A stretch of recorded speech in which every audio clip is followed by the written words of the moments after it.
This training will cover the 2014 HMIS Data Standards updates for RHY-funded projects. We will go over changes, additions and clarifications from version 2, which came out in October 2014 to version 3, which will go into effect October 1, 2015. Please pay attention to this presentation and take notes if you like. There will be a short test at the end.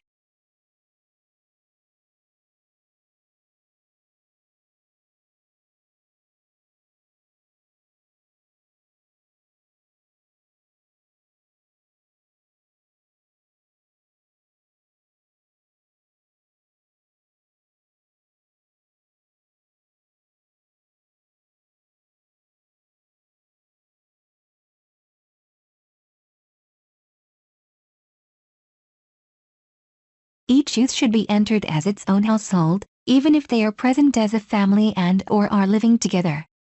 So, if two youths come in together, they should both be entered into the project as singles. This should never act as a barrier or affect services or interventions, and all data elements are required for each youth. The exception is for parenting youth. If a youth is a parent, he and the child may be entered as a household. Data elements that used to be required for all clients are now only required for head of household, adults, and unaccompanied youth. In other words, they are now required for everyone except children of youth. The elements that are affected by this change are services provided, referrals provided, BCP status, sexual orientation, last grade completed, school status, employment status, general health status, dental health status, mental health status, pregnancy status, formerly a ward of Child Welfare Foster Care Agency, formerly a ward of Juvenile Justice System, young persons critical issues, referral source, transitional, exit care, or aftercare plans and actions, project completion status and family reunification achieved. There is a change to the element commercial sexual exploitation. It has been reworded and, like the previously mentioned data elements, is not required for children of youth anymore.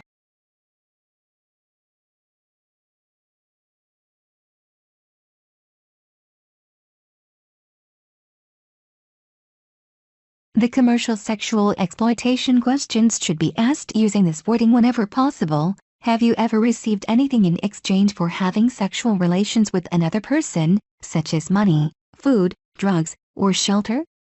If they say yes to the question above, then ask, has it been in the past 3 months? How many times have you received something in exchange for having sexual relations with another person, such as money, food, drugs, or shelter? Did someone ever make you or persuade you to have sex with anyone else in exchange for something, such as money, food, drugs, or shelter?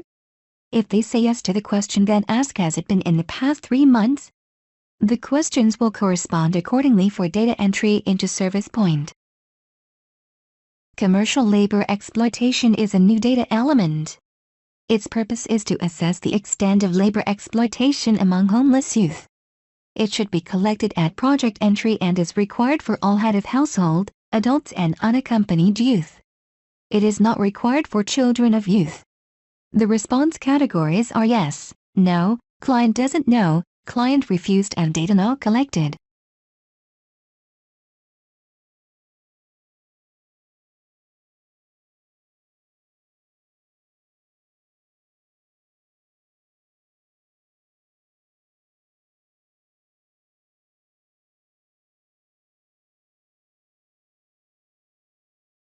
The commercial labor exploitation questions should be asked using this wording whenever possible. Have you ever been afraid to leave or quit a work situation due to fears of violence or other threats of harm to yourself, family, or friends?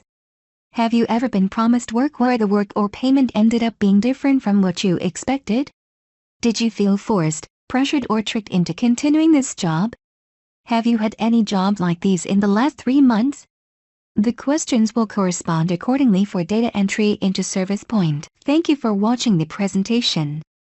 The Service Point system will change to be compliant with the new standards on October 1st, and all of the standards need to be implemented for clients in the program then. That means, even clients who entered before October 1st need to be updated with the new data elements. Good luck on your quiz.